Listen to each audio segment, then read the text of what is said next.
I lost my grandma when I was 18.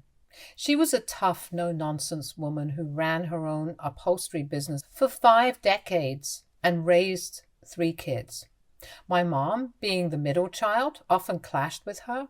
When I was young, I would often see my grandma and my mom fighting for small things and would wonder why until I realized that my grandma hated my mother because of me. For context, according to my aunt, my parents never really wanted me. They harbored resentment towards me from the moment I came into the world. For the initial 6 months of my life, I lived with her and my grandma. However, when I started growing up, my grandma forced my parents to buckle up and take responsibility. As a child, I remember I was subjected to numerous derogatory names by my parents, particularly from my dad, like bimbo or dumbo, if I made a slight mistake, which was really hurtful to hear. Interestingly, despite these labels, I happen to be the most academically inclined among my cousins. Thanks to my parents' encouragement from a young age, I've developed a passion for pursuing a science degree. My parents would beat me up for what seemed like trivial reasons, such as wearing nail polish or talking to a boy. My dad never let me wear makeup, disapproved of my tight clothes, even if it's just yoga pants with a long shirt, and basically anything associated with being a girl. Keep in mind that I was still growing and his controlling nature affected me a lot. When my parents used to fight, it always seemed to somehow become my fault. On top of that, my mom consistently complained that I didn't contribute around the house. The reality was that I was taught from a very early age to help them out. I folded at least 2 loads of laundry every day, cleaned one of the bathrooms daily, handled the dishes, and took care of various other chores like sweeping the floors. Despite all this, I never uttered a complaint about it, but my parents never appreciated it. It felt like I was an unappreciated maid at their home. Back then, I used to do most of the things my parents told me to do and avoided anything they didn't mention. I refrained from drinking, stayed away from drugs, made sure not to wear what they deemed exposing clothes. Unfortunately, I wasn't allowed to go out with friends, even for birthdays, and having them over was also off limits. There were times when I had come up with excuses to stay later at school during the daytime because I enjoyed spending time with others outside the confines of my home. However, everything changed when my dad was diagnosed with terminal cancer. Even though I hated my dad for always trying to control my life, I still didn't want him to die, but my mom clearly didn't think this way. She left my dad, saying she did not want to be stuck with an ill husband. My dad and I were shocked when we watched her pack her bags and leave. Later, my dad broke down, sitting on the porch. Even though I was just 14 years old, I could understand his pain. I had always seen him sit and drink a beer on the porch whenever he was having a bad day, so when I heard him cry, I got him a beer from the fridge. My dad started bawling when he noticed that I was handing him the beer, and he understood that I was trying to comfort him in the only way I knew. Since that day, I don't know how or why, but everything changed between me and my dad. He was not rude or abusive to me anymore. I can even venture to say that he was a good father after my mom left. In the following weeks, my parents got divorced, which was easy since my dad had a prenup with her and she could not take any alimony. By next month, my mom had already moved in with her new boyfriend, who was apparently her high school sweetheart, Morty. During this time, my mom hated having me for the weekends. Whenever my dad would drive me to drop me off, she would make up some excuses about why she could not see me that weekend. It really hurt me because it felt like my mom had divorced me along with my dad. Throughout all of this, my grandma continued to visit me, and I loved spending time with her. She would call me and all my cousins once a month to have a sleepover at her house, which is still one of my favorite memories to date. 5 months after my parents' divorce, my mom got married again. Her high school sweetheart, Morty, bought a house for my mom in hopes that they could grow their family together. However, my mom had other plans. Whenever I would get to visit her, which was rare, I would always find my mom on her phone, giggling and talking to someone with not a care in the world. She would only cut off the call once it was time for Morty to come back home. Apparently, Morty eventually found out that she had been cheating with another guy, and they had a huge fight. However, my mother managed to convince him that it was just a one-time mistake, so they stayed together. During this time, my dad's health was not improving from his cancer. In his last days, he would spend time with me as much as he could. I would come back home from school terrified, thinking something might have happened to him. Unfortunately, one night, my dad passed away in his sleep after months of chemo not working. My grandma and my dad's family were the first ones to reach me, as I just could not stop crying. When my mom came over, she was alone and there was no Morty in sight. I did not know this then, but my mom had continued to talk to the other guy behind Morty's back, and he had finally left. Throughout my dad's funeral, my mom kept saying how my dad's death could not have come at a worse timing, since she was already dealing with a lot. Everyone was so shocked and irritated by her callousness. When Dad's will was left, it was declared that all his assets would be going to me. Immediately, my mother seemed very interested to be back in my life. However, my grandma did not want me living with my mother, since she knew the kind of daughter she had raised. She knew my mother wanted me for the money my dad had left behind for me. She and my aunt helped me sell all my dad's assets so they could open a college trust fund in my name. However, because I was still a minor, my mother's name also had to be added. Meanwhile, Morty, my mom's husband, divorced her during this period, and since they had no prenup, she ended up with a substantial settlement. That's why Grandma warned her not to dip into my funds, emphasizing that she already had her own money. My mom agreed to this arrangement. When Mom and I started living together, it felt at first like I was living with a stranger. She had changed so much over the years, and not in a good way at all. All she ever did was behave like a teenager herself. She would get dressed up and go out every night. She would come back home late at night with strange men and take them into her bedroom. Every morning I would walk into the kitchen and notice someone different. It became a daily routine. When I turned 16, my mom introduced me to her third husband, Joe. Right from the start, it was clear he didn't like me. His behavior towards me was mean and unnecessarily critical. Whenever I raised the issue with my mom, she confronted him, leading to even more covert and behind-the-back hostility. Then, when my brother arrived 10 months later, my mom's narrative shifted to paint Joe as a good person deep down, and that apparently he struggled to express himself.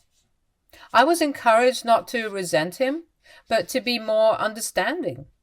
However, Joe has no issues showering love on my baby brother, Brad. Oddly, my mom confided in me several times that she had nothing in common with Joe, but she had married him because he would provide us with a stable family. This was far from the truth, because my mom and Joe would have nasty fights, especially after Brad was born. Joe did not want my mother to spend any time with me and would yell at her if she was not anywhere near Brad. He would tell me things like how he wished I would have died with my dad or I lived with my grandma, because he wanted his son to get all the love and attention. It was hurtful and mentally exhausting to live with them where I was clearly not wanted. Every time I would beg or question my mother about why she stayed with him, she would skillfully change the subject. One day, my mother and Joe left us with my grandma so they could go out with their mutual friends and have a good time. This had initially started as once or twice a month, but had moved on to them doing it almost every weekend. They would usually ask me to watch Brad while they were out, but that night I was studying for my exam, so they dropped us both off at Grandma's. I loved spending time with her, and she usually cooked really tasty dishes for me while I could study peacefully. Brad was playing with his toys on the living room floor.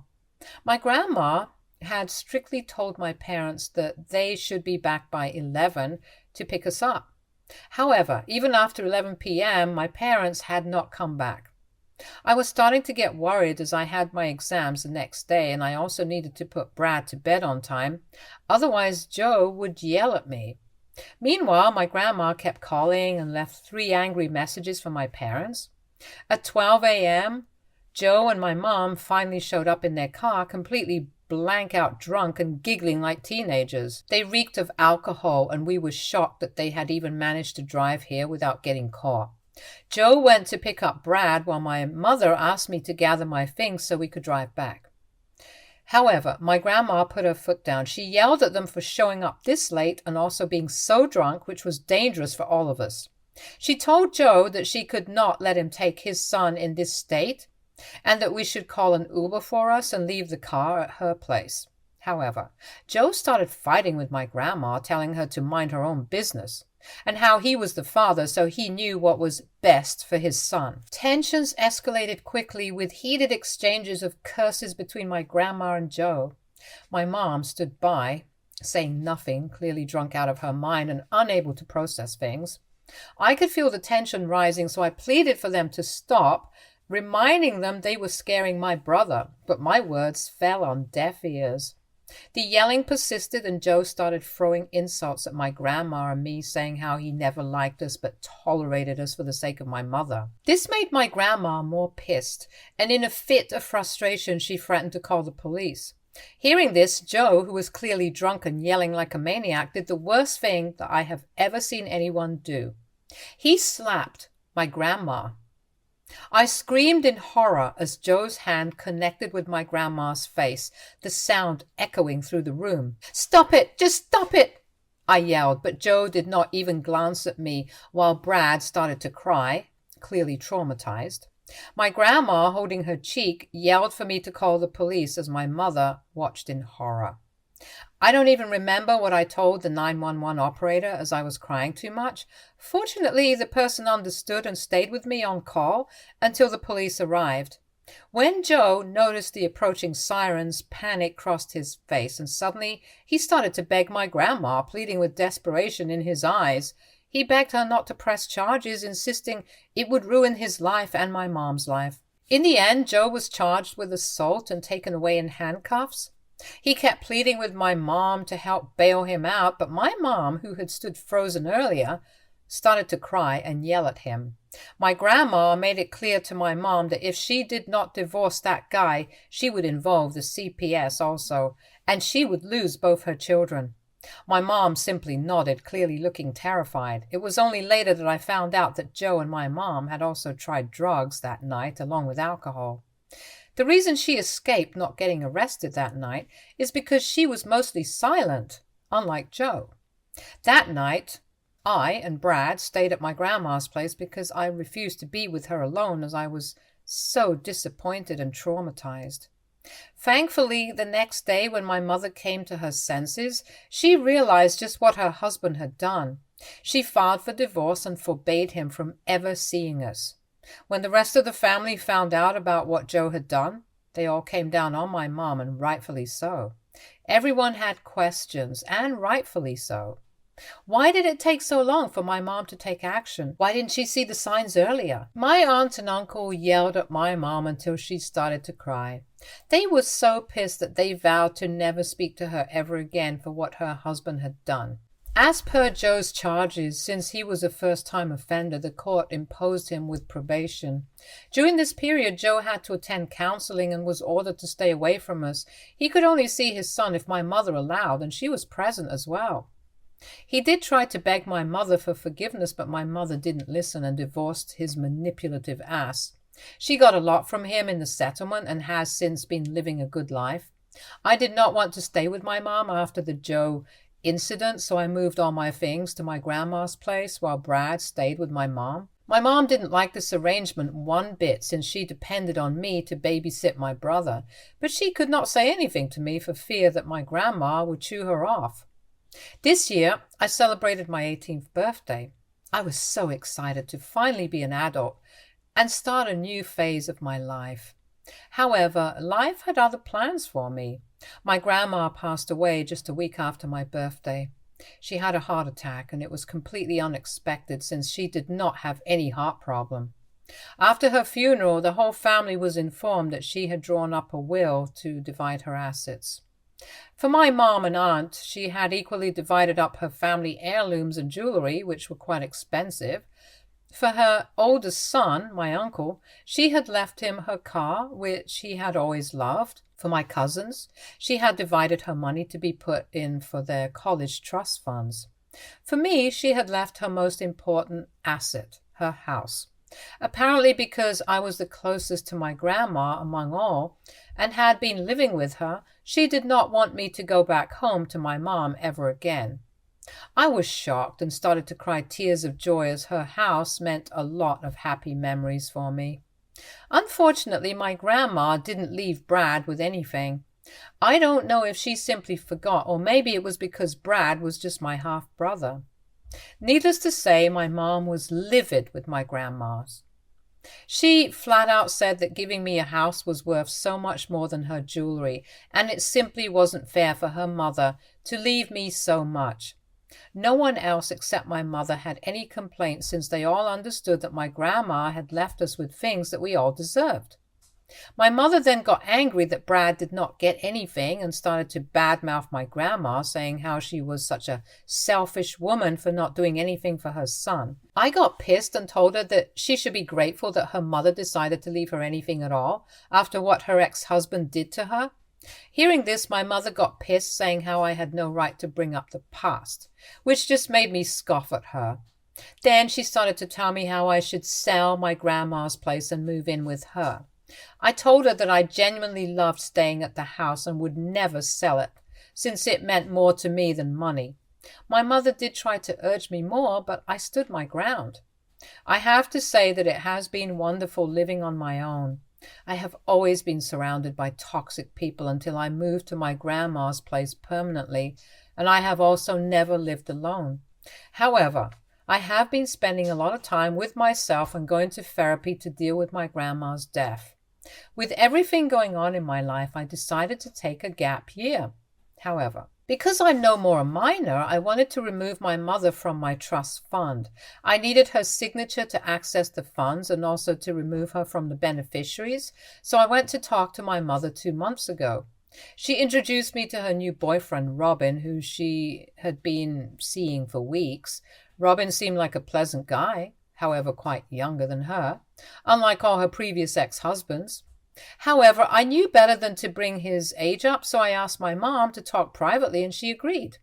I expected things to go smoothly with her regarding my trust fund, since this was rightfully the money that my dad had left for me. However, my mother started to freak out when she heard that I wanted to remove her from the trust. I found this odd and told her how this was always the plan anyway, and now that I'm 18, I would like to handle my own finances. She refused and told me that I was still young, and because I was anyway not going to college this year, I didn't need to remove her. Her behavior was starting to make me suspicious, but my mother kept insisting that I could always come to her when I started college later. I spent some time with Brad and left. It was only when I was driving back home did I realize that there was a chance that my mother could have been using my money from the funds, even though it seemed far-fetched at that time. I decided to consult a lawyer who could help me figure out the terms and conditions of the trust document. The lawyer reviewed and agreed that my mother needed to sign off for me to access the funds. However, I could view its current value if needed. And this is how I found out from the bank what my mother had been doing. Not only had my mother been withdrawing money from the trust fund in small amounts over the years, but after our recent conversation, she had completely wiped the account clean. I was horrified. It felt like the ground had been pulled from beneath me. The betrayal hit hard, leaving me grappling with a sense of betrayal and disbelief. I felt so pissed about what my mother had done. For days I was crying and moping around the house, unable to understand why my mother would do something like this. No wonder she did not want me to remove her from having access to my funds. I knew if I confronted her about it, she would just deny it or come up with a lame excuse. I felt like I needed to teach her a lesson. Just as luck would have it, my mom, who was oblivious that I knew about her backstabbing, called to let me know that she was getting married yet again. She was excitedly talking about how Robin was definitely the one, which almost made me roll my eyes, as this was the same shit I had heard from her with every guy. She told me how she was going to have a grand wedding to celebrate her love with Robin. I just wanted to yell and scream at her for being such a trashy parent and stealing my money, but I kept my mouth shut as I wanted to take my revenge. Since she was having a wedding, it gave me the perfect opportunity to come up with a plan. I decided to have a family meeting so I could rally all my cousins and trusted relatives for what I was about to do. I told them everything and showed them documents about how my mother had been withdrawing money from my college trust fund that had all the money that my dad had left behind for me, and how she had wiped it clean when she knew that she would have no more access to it. As I shared the extent of her betrayal, the family's shock and disbelief mirrored my own when I first learned the truth. I told them how the timing of her wedding seemed off, and she had probably withdrawn so much for her lavish wedding, and I wanted to humiliate her at this event before getting her arrested. My aunt and uncle were horrified that my mother could stoop so low and promised me that they would have my back. My cousins also agreed with my plan. My mother's wedding was last week. She had invited the entire family to her church wedding and grand reception with Robin. I decided to go to the wedding wearing a t-shirt that had the word, "My mother is a gold digger," in bright red letters. I got this shirt custom made just for this occasion. Seeing my outfit, Robin and his family looked shocked while I just politely smiled and went to find my seat. My side of the family already knew about my plan, so they were ready. When my mother, oblivious to my plans, began her walk down the aisle, I remained seated. She did not even glance at me as she walked past, so my plan seemed to be working. During the ceremony, when the priest asked if anyone objected to the union of the couple, I knew this was my moment. I raised my hand in objection. The priest looked taken aback. However, along with me, my aunt, uncle, and my cousins also raised their hands. My mother and Robin looked at us in horror as I rose from my seat. My mother finally realized the words on my t-shirt and her face turned red in embarrassment. In front of the assembled guests, I publicly accused my mother of stealing money from my college trust fund. Holding up documents, I exposed the details of her betrayal, emphasizing that she had stolen my hard-earned funds, leaving me without the means for college. Her face strained of color as whispers spread among the guests. I then asked her loudly why would she steal money from her own daughter when she had been married 3 times already and had received more than enough alimony in her previous 2 marriages. The room filled with gasps as Robin turned to my mother, clearly unaware of her actions. He asked her what I meant by 3 marriages when she had only told him about 1 marriage. My mother glared at me in anger and started to yell at me about how childish I was and that she had not stolen any of my money since she had every right to the money, as she had been married to my father, and told me how I should be grateful to her that I was even born. I yelled back at her that what she had done was illegal and that I was going to make sure she got arrested. However, my mom scoffed and told me how ungrateful I was, insisting it wasn't a big deal since she had practically raised me and the least I could do was let her have the money. She argued that as my mother, she had every right to my money. And that's when Robin chimed in. He asked my mother if this was why they had managed to afford such an extravagant wedding, since my mother was footing the bill for everything. My mother kept quiet, which was basically her admitting to it. This is when all hell broke loose. I couldn't contain my anger and I began yelling at her. The chaos escalated as my relatives joined in, expressing their outrage at my mom's despicable actions. Amidst the shouting, my mom retaliated, insisting it was a private matter between me and her, and how they should not judge her for it. Things got physical when my aunt got too close while confronting her, leading to shoving between them. The chaos reached its peak, prompting someone to call the police. Eventually, my mom was arrested since she kept shouting and yelling when the police arrived and refused to settle down. I went to the police station with my aunt to give my statement. Since then, my mother has been charged with embezzlement and financial fraud. I can't believe this, even when I'm writing it, because I never thought I would get my mother arrested. I can't believe she would do such a thing to me. Since her wedding, I have been receiving calls from everyone, both out of concern and also indignation. Some of my distant relatives do think that I took things too far and I should have never involved others in this matter or got my mom arrested. My side of the family believes that I did the right thing. However, this is such an extraordinary circumstance that I am forced to ask if I did go too far with my mom. AITA? Update 1. Thank you everyone for your kind words. When I posted this, I was overthinking and I felt really guilty since I have never really hated my mom, or at least I didn't until she pulled this shit. I never wanted to file a case against her and it still feels like I'm having a bad dream. However, I do understand that this is all the consequences of her own actions. To everyone who's worried about me, please don't worry, because my uncle has helped me find a good lawyer who's confident that we will win this legal suit against my mom. My only goal is to recover my lost money, or at least as much as I can. Also, for anyone wondering about Brad, he is doing okay. He's still too young to understand what is happening. He is currently staying with Joe and his family since my mom's arrest. Update 2. It's been 6 months since my last update. I know a lot of you have been wondering about what happened, and I would like to clarify that I was not allowed to talk or write anything about the case since the legal proceedings were going on. In short, the court ruled in favor of me. My mother has been asked to pay back every penny of the money that she had stolen from me. She cried and begged, but the judge didn't budge. She now has to liquidate all her assets and probably also sell her house in order to pay me. It feels so good to write this since these last few months have been brutal on my mental health. The only thing that has kept me going is thinking of my grandma and dad. My grandma would have been proud that I stood up to my mom, and my dad would have wanted me to have his money so I could invest in my future. Update 3. It's been 3 months since I last updated here. How was everyone's new year? Mine was fantastic.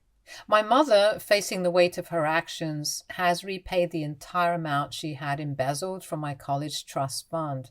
The legal proceedings compelled her to make amends, at least financially.